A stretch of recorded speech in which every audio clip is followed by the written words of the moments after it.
काफ़ी आज जो शायरी का फैशन है, मुशायरों का ख़ास तौर से फैशन है, वो ये फैशन हो गया कि मुझे सिर्फ मुशायरा पढ़ना है। और मुशायरा पढ़ने के लिए 5-10 गज़लें काफ़ी होती हैं और वो ख़रीदी भी जा सकती हैं। आजकल तो रेडीमेड काम भी बहुत चल रहा है। मैं बड़ी बेबाकी से कहना चाहता हूँ, मेरे तमाम ऐसे शायर दोस्त हैं जो शायर नहीं है लेकिन मुझसे ज़्यादा मुशायरे पढ़ते हैं। पहले प्यार की उसने चिट्ठियाँ जला डाली, फिर न जाने क्यों अपनी उंगलियाँ जला डाली। क्या शुभ नाम है आपका? मेरा नाम अब्दुल जाहिद है। क्या प्रोफेशन है आपका? मैं रेलवे में जॉब करता था। 2018 में फरवरी में मैं रिटायर हो गया। उसके बाद से मैं बिल्कुल फ्री हूँ। मुशायरे जब तक कोरोना नहीं था तब तक मुशायरे होते थे, तो बाहर मुशायरों में आना जाना रहता था। मैंने अपना शायरी को ही प्रोफेशन बना लिया था। अभी फ़िलहाल बंद है शायरी। मतलब पांचवी साहब, एक बड़ा दिलचस्प सवाल, चूँकि आप रेलवे में सर्विसरत रहे, अब तो खैर रिटायर हो गए, तो रेलवे की नौकरी कठिन होने के साथ साथ कुछ मुश्किलात क्रिएट करती है, तो आपने शायरी को और रेलवे की नौकरी को बैलेंस कैसे किया? जब मैं शुरू में अपॉइंटमेंट होके पहुंचा रेलवे में, तब मुझे कोई ऐसा जानता नहीं था कि मैं शायर हूँ। तब तो मुझे थोड़ी सी दिक्कत आई, क्योंकि काम करने में मेरी तबीयत नहीं लगती थी। मैं टेक्निकल हेड था, टेक्निकल से था, तो लोग मुझसे काम बताया और मैंने अपना साथियों को समझा के अपने हिसाब किताब बना के कुछ इस तरह से चला। लेकिन जैसे जैसे लोगों को पता चला कि ये कुछ विशेष व्यक्ति है, जब मेरी शायरी कारखाने में, रेल कारखाने में नौकरी करता था, तो वहाँ जब लोगों को पता चला तो प्रशासन ने भी और मेरे स्टाफ ने भी मुझे इस तरह से पाल पोष के रखा कि हमारे यहाँ का एक साहित्यकार व्यक्ति है और ये हमारे यहाँ का एक नाम कमाने वाला, हमारे शौक का एक अच्छा व्यक्ति, हमारे शौक का भी नाम होगा अगर ये बात। रेलवे का गुदड़ी का लाल। हाँ, यूँ ही कह लीजिए, गुदड़ी का लाल कह लीजिए। अच्छा, फिर इसके बाद में हमारे यहाँ मुशायरे होते थे, ऑल इंडिया मुशायरे, बहुत अच्छे अच्छे मुशायरे हमारे यहाँ हुआ करते थे। तो फिर वो ऑर्गेनाइजेशन में मुझे आगे रखते थे। जब आगे रखते तो उससे मुझे एक ये भी फ़ायदा हुआ, जो ऑर्गेनाइजेशन होता है कहीं पर, बाहर के लोग आते हैं तो अपना परिचय भी बढ़ता है, तो उससे हमारा दायरा भी वसीह हुआ। लेकिन मुझे नौकरी से इतना आज़ाद रखा है मेरे डिपार्टमेंट में कि मतलब बराए नाम नौकरी मेरी रही है। जैसा कि आपने बताया कि आप बहुत सारी राष्ट्रीय मंचों पर शिरकत करते रहे हैं, तो जितना सम्मान और तालियों की गड़गड़ाहट आपको वहाँ मिलती रही है, वैसा ही सम्मान क्या आपको घर में भी मिला बतौर शायर? घर में तो आप जानते हैं शायरी की लाइफ जो है बड़ी बेतरतीब लाइफ हुआ करती है। कभी मिला भी है और कभी नहीं भी मिला है, लेकिन हमारे घर के लोगों ने बहुत एडजस्ट करके रखा है, खासतौर से मेरी वाइफ ने। चूँकि वाइफ भी थोड़ा सा, अगर हमारे यहाँ इजाज़त होती लेडीज़ की, जो समझदार मोहम्मद है वो लेडीज़ को, बल्कि लेडीज़ खुद मंजर-ए-आम पर नहीं आना चाहती। हालांकि अब तो बहुत सारी लेडीज़ मुशायरों में हैं, तो आज मेरी वाइफ भी मुशायरे की डाइज पर होती है। बहुत अच्छा पढ़ती हैं वो, और हालांकि शायरी करती नहीं है लेकिन शायरी कर सकती थी। तो मेरे यहाँ शायरी का माहौल, घर पे साहित्यिक माहौल है, पढ़ा लिखा माहौल है, इसलिए कोई घर में भी कभी कोई दिक्कत नहीं आई मेरी शायरी से। जाहिद भाई, जैसा कि आप बहुत सारे मंचों पे जाते आते रहे हैं, तो आपके और इसके अलावा, शायरी के अलावा और शौक़ क्या है?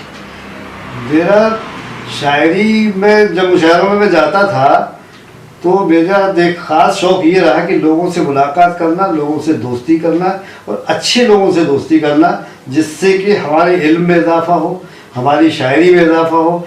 और जो दूसरे शायरों के जो शौक़ हो जाते हैं, मैंने अपने आप को बहुत बचा के रखा शायरी की दुनिया में। अल्हम्दुलिल्लाह मैंने बहुत अच्छे अच्छे लोगों के साथ मुशायरे पढ़े। मैंने कश्मीरी नूर साहब के साथ मुशायरे पढ़े, मैंने वाली आसी साहब के साथ मुशायरे पढ़े, मैंने महराज साहब के साथ मुशायरे पढ़े, राहत साहब के साथ ज़्यादा नहीं लेकिन 10-5 मुशायरे मैंने उनके साथ भी पढ़े। लेकिन मैंने अपने आप को दोस्ती अच्छे लोगों से बना के रखी और ख़ास तौर से बुज़ुर्गों के कदमों में बैठना मैंने पसंद किया, जिससे कि मुझे कुछ सीखने को मिले और आगे चल के मैं अपने झांसी के लिए शायरी के मैदान में कुछ कर सकूं। आपको मैं एक ख़ास बात बताऊं, मैंने जो किया है अलग से जो काम किया है, जिससे मैं समझता हूँ कि मेरा नाम तो साहित्य में, अदब में, उर्दू अदब में बाकी रहेगा, लेकिन झांसी का भी एक अलग से नाम रहेगा। आपकी वजह से? मेरी मेरी मेरी वजह से नहीं, मैंने जो काम किया मेरी सलाहियतों की वजह से, वो है एक शायरी में एक विधा होती है रुबाई, जिसको बड़े बड़े शायरों ने, ऐसा नहीं कि वो रुबाई कहते नहीं थे या कह नहीं सकते थे, बल्कि यूँ कहिए कि रुबाई एक बहुत मुश्किल विधा है जिसको शायर ने अपने को किनारे रखा है। गालिब साहब ने भी अपनी लाइफ में कुल 18 रुबाइयाँ कही हैं, और बड़े बड़े शायरों को आप पढ़ लीजिए, उठा के देखिएगा तो रुबाई बहुत कम कही गई है। लेकिन मैंने, जब मुझे इसकी तहरीक मिली, मैंने इस पर तहकीक की, काम किया, तो मेरा एक रुबाई का मजमुआ भी आया है, जो कि अपने बुंदेलखंड तो छोड़िए, यूपी में मुश्किल से 2 या 4 लोगों के मजमुए रुबाई के होंगे।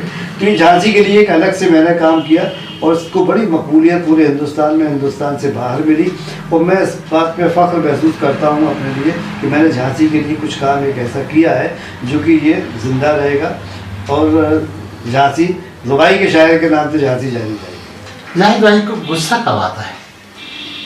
उससे तब जब बैठते हैं आपस में, जब कोई गलत बात करता है और मैं उसको कहता हूँ नहीं यार ये गलत बात है, और वो जब वो नहीं मानता है तो मुझे बहुत गुस्सा आता है। तब क्या, कैसे मैनेज करते हैं आप? मैनेज यही है कि गुस्सा आए तो पानी पी लेता हूँ 1 गिलास, इसके अलावा कुछ नहीं कर तो सकता। दिन भर में आप कितने गिलास पानी ऐसे पीते हैं? नहीं, दिन भर गुस्सा नहीं आता, ये कभी कभी ऐसा इत्तेफाक होता है, हमेशा नहीं होता है। वैसे तो शायर का एक मिजाज होता है कि सब शांत स्वभाव का आदमी होता है, और मैं भी शांति रखना पसंद करता हूँ, और ज़्यादा किसी से उलझना मेरी फितरत में नहीं है। कहते हैं रोमांस और शायरी का चोरी दामन का साथ है, शायरी में इसको देखने को ज़्यादा मिलता है। तो क्या ये माना जाए कि जो भी शायर होता है वो रोमांटिक अंदर से ही होता है? देखिए, शायर जब इब्तदा शायरी की होती है तो इसमें कोई दो राय नहीं कि आदमी सबसे पहले रोमांटिक शायरी करता है। उसकी वजह ये होती है कि उसके पास दीगर तजुर्बात नहीं होते हैं, सिर्फ एक उम्र होती है, और नौजवानी की उम्र होती है। तो नौजवानी की उम्र में ज़्यादातर आदमी रोमांटिक होता है, इसमें उसकी फितरत है। लेकिन जैसे इससे तजुर्बात हासिल करता है और शायरी दूसरों को पढ़ता है और लोगों में बैठता है, समाज में जाता है, तो फिर वो धीरे धीरे समाज की बातों को शायरी में लाता है, और उसी को प्रोग्रेसिव शायरी कहते हैं। और प्रोग्रेसिव शायरी बहुत ज़रूरी होती है। रोमांटिक शायरी की कोई लाइफ नहीं होती है, वो अपनी खुद की शायरी करता है वो। और सामाजिक जो शायरी होती है, प्रोग्रेसिव जो शायरी होती है, पूरे आवाम की शायरी होती है। और आवाम की शायरी करना मैं समझता हूँ शायर का एक धर्म होना चाहिए। जैसा एक बड़ा दिलचस्प सवाल है, स्टेज पे मुशायरे में, चाहे कवि सम्मेलन हो, चाहे वो मुशायरे की मंच हो, महिला शायरा देखने को कम मिलती है। इसके पीछे क्या वजह है?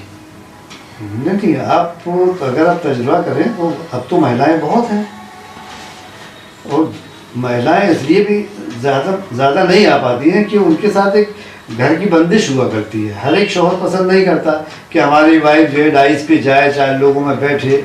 जो पसंद करते हैं, जिनको कोई फ़र्क नहीं पड़ता, वो शायरात मैदान में है, और बड़ी बड़ी मकबूल शायरा हैं, जैसे आपकी अंजुम रहबर साहिबा हैं, तरन्नुम कानपुरी साहिबा हैं, शबीना अदीब साहिबा हैं, सबा बल्लामपुरी। अब तो ये तमाम शायरात आ गई। अब तो ऐसी कुछ ऐसी वजह भी हो सकती है क्या कि देखा गया है कि कवि सम्मेलन हो या मुशायरे की मंच हो, शायरा जितनी भी आती हैं उनके साथ चुहलबाजी बहुत होने लगी है मंच पर? क्या मानते हैं ऐसा होता है? देखिए, ये शायर का मिजाज तो होता है, जहाँ औरत होती है, जहाँ फूस होगा वहाँ देखिए तिलगा और आग की लपटें उठेंगी। अगर अपने आप को अगर आपको रिजर्व करना है और अपना इमेज बनाना है, तो बहुत ही शायरात ऐसी हैं जिनके किसी की हिम्मत नहीं होती उनसे बात करने की। अब अगर शायरा खुद ही अपनी शोहरत के लिए, अपने मुशायरों को लेने के लिए कि हमें मुशायरा मिलेगा, ये आदमी अच्छा है, वो आदमी अच्छा है, तो ये सारी शोरबाजियाँ बर्दाश्त करती हैं वो। मतलब दोषी दोनों ही है? हाँ, बिल्कुल दोषी दोनों, बल्कि औरत ज़्यादा दोषी, शायरा ज़्यादा दोषी है। क्यों? इसलिए कि कन्वीनर जब किसी शायरा को मदऊ करता है तो उसके लिए बड़ा रिजर्व इंतजाम करता है, और मजाल नहीं कि उसके कमरे में कोई जा सके, आ सके। अब होता क्या है, बोले का फला साहब आए हैं, जैसे बड़ा शायर कोई आया, ये है, तो शायरात खुद उनसे मिलती हैं या अपने रूम में बुलाती हैं, मतलब गलत उससे नहीं, रूम में बुलाती हैं, चलो उनके रूम में नहीं जा रहे, तमाम शायर बैठे हैं। तो मैं समझता हूँ जब औरत मर्दों के बीच में रहेगी तो फिर खुराफात होगी। तो मतलब होता तो है। हाँ होता है, बिल्कुल होता है, इससे कोई क्या आज की पीढ़ी, जैसे आप एक स्थापित शायर हैं, तो क्या आज की पीढ़ी भी आपकी तरह स्थापना के लिए प्रयत्नशील हो सकती है? क्या मानते हैं कि आने वाले कल में नई पीढ़ी को भी इस तरह का मुकाम मिल सकता है? अगर मेहनत करे तो मेहनत से सब कुछ हासिल किया जा सकता है। मैंने एक शेर कहा था कि पेड़ में फल तमाम लगते हैं, जायका कुछ फलों में होता है। बिल्कुल इसी तरह से तमाम शायर मंचों पे आते हैं और चले जाते हैं, जिनमें सीखने का जज्बा होता है, स्थापित होने का जज्बा होता है, वो मेहनत करते हैं, पुराने लोगों के संपर्क में रहते हैं, पुराने लोगों से सीखते हैं। बाकी आज जो शायरी का फैशन है, मुशायरों का ख़ास तौर से फैशन है, वो ये फैशन हो गया कि मुझे सिर्फ मुशायरा पढ़ना है, और मुशायरा पढ़ने के लिए 5-10 गज़लें काफ़ी होती हैं और वो ख़रीदी भी जा सकती हैं। आजकल तो रेडीमेड काम भी बहुत चल रहा है। मैं बड़ी बेबाकी से कहना चाहता हूँ, मेरे तमाम ऐसे शायर दोस्त हैं जो शायर नहीं है लेकिन मुझसे ज़्यादा मुशायरे पढ़ते हैं। ये जैसे एक और महत्वपूर्ण बात कि जब इतना सब कुछ है तो क्या आप मानते हैं कि मंच पे जाते समय आपकी क्या परिकल्पना रहती है कि मंच को पहले स्टडी किया जाता है या जो बैठी हुई पब्लिक की को नज़रिए को देखा जाता है? एक शायर के द्वारा क्या होता है? कुछ तो मामला ये होते हैं, जैसे मुझे मालूम है कि मेरे पास जो मटेरियल है, जो कलाम मेरे पास जो है, वो मैं कहीं भी पढ़ूंगा और उस पर मुझे वाहवाही मिल जाएगी, लोग उसको पसंद करेंगे। कहीं कहीं ऐसा भी माहौल होता है कि समझ में नहीं आता है, तो उसके लिए ये होता है कि नए लोगों को पहले इसलिए पढ़ाया जाता है कि अगर उनको वाहवाही ना भी मिली तो नए लोगों को आदमी ये समझने में उनको हूट भी कोई नहीं करता है। हम लोग अपना खामोशी से तब तक जायज़ा ले लेते हैं, पढ़ लेते हैं कि क्या मिजाज है पब्लिक का, उस हिसाब से हम लोग फिर अपनी शायरी करते हैं। साहित्यिक ये प्रोग्राम है, आप साहित्यिक प्रोग्राम रिकॉर्ड कर रहे हैं और मुझ जैसे नाचीज़ को आपने यहाँ जगह दी है, तो मैं ये कहना चाहूँगा कि साहित्य ही एक ऐसा माध्यम बचा है, मीडिया बचा है। क्योंकि मीडिया का हाल आप देख रहे हैं, राजनीतिक मंचों का हाल देख रहे हैं, और सिर्फ एक साहित्यिक मंच एक ऐसा बचा है क्योंकि साहित्यकार बड़ी बेबाकी के साथ, बड़ी सच्चाई के साथ, बड़ी ईमानदारी के साथ आपकी अपनी और समाज की बात रख सकता है। इसलिए इन साहित्यिक मंचों को दिलचस्पी से सुनना चाहिए, साहित्यकारों को सुनना चाहिए और साहित्य समझने की सलाहियत पैदा अपने आप में करना चाहिए। सबसे बड़ी दिक्कत जो आज हो गई है वो ये हो गई है कि साहित्यकार अगर अपने स्टेटस के हिसाब से शायरी करता है या कविता लिखता है तो उस हिसाब के श्रोता नहीं मिलते सुनने के लिए। अब जब श्रोता के स्तर पे साहित्यकार आएगा तो साहित्य का स्टेटस भी नीचे हो जाएगा। आजकल ये सब चल रहा है, इसलिए साहित्य में भी वो बात नहीं रही जिससे लोग दिलचस्पी से सुना जाए। साहित्य का मजा तब है जब ये मैगजीन में, साहित्य पुस्तकों में जब साहित्यकार छपता है, तब साहित्यकार की छवि उभर के आती है कि ये कितना बड़ा साहित्यकार। पहले प्यार की उसने चिट्ठियाँ जला डाली, पहले प्यार की उसने चिट्ठियाँ जला डाली, पहले प्यार की उसने चिट्ठियाँ जला डाली, फिर न जाने क्यों अपनी उंगलियाँ जला डाली, फिर न जाने क्यों अपनी उंगलियाँ जला डाली। मतलब साली मुलाहिजा फरमाए, फूल भी जला डाले, तितलियाँ जला डाली, फूल भी जला डाले,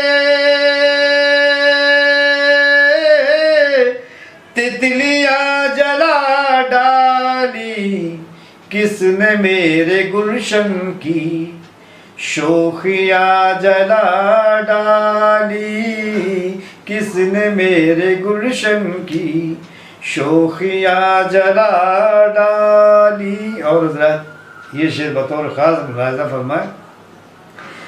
बेसबब पड़ोसी ने अपने एक पड़ोसी पर, बेसबब पड़ोसी ने अपने एक पड़ोसी पर, बेसबब पड़ोसी ने अपने एक पड़ोसी पर जुल्म करके अपनी सब नेकियां जला डाली, जुल्म करके अपनी सब नेकियां जला डाली। और एक शेर में ख़ास तौर से याद कर रहा हूँ, ये शेर एक्चुअल में जो हमारे नई पीढ़ी ने जो संस्कार भुला दिए हैं। मैंने आज एक बात की, इशारे में बात है, शायरी इशारे और कलायों की ज़बान होती है, खुदा करे आप लोग वहाँ तक पहुँच जाए। मुलाहिज़ा फरमाए। जिन पर चढ़ के जाते थे लोग कल बुलंदी पर, जिन पर चढ़ के जाते थे लोग कल बुलंदी पर, जिन पर चढ़ के जाते थे लोग कल बुलंदी पर, सर फिरों ने वो सारी सीढ़ियाँ जला डाली, सर फिरों ने वो सारी सीढ़ियाँ जला डाली। और एक बीरुल अख्तियार बहुत लोगों ने शेर कहे और बहुत साफ साफ करके कहे जो नहीं कहना चाहिए शायरी की ज़बान में। मैंने शायरी की ज़बान में अपने तरह से एक बात कहने की कोशिश की। जिनमें पल रहे थे कुछ बेशकीमती मोती, ये मोतियों से मतलब ये कल्पना चावला भी हो सकती थी, रानी लक्ष्मीबाई भी हो सकती थी, या और कोई बहादुर बेटी भी हो सकती थी। इशारे में बात है, मुलाहिज़ा फरमाए। जिनमें पल रहे थे कुछ बेशकीमती मोती, जिनमें पल रहे थे कुछ बेशकीमती मोती, गर्म रेत ने ऐसी सीपियाँ जला डाली, गर्म रेत ने ऐसी सीपियाँ जला डाली। बेबसी के आलम में प्यार हो गया पागल, बेबसी के आलम में प्यार हो गया पागल, नफरतों ने सावन की राखियाँ जला डाली, नफरतों ने सावन की राखियाँ जला डाली। आखिरी शेर। देखो कितना जालिम है इंतजार का सूरज, देखो कितना जालिम है इंतजार का सूरज, इसने मेरी आँखों की पुतलियाँ जला डाली, इसने मेरी आँखों की पुतलियाँ जला डाली। मक्ता हाजिर करता हूँ। भूख और मसाइल की तेज आँच ने जाहिद, भूख और मसाइल की तेज आँच ने जाहिद, नामवर बहुत सारी हस्तियाँ जला डाली, फूल भी जला डाले, तितलियाँ जला डाले। अरे हाँ, इस चैनल को लाइक और सब्सक्राइब करना ना भूलें। देखते रहिए बंजारा बीट्स।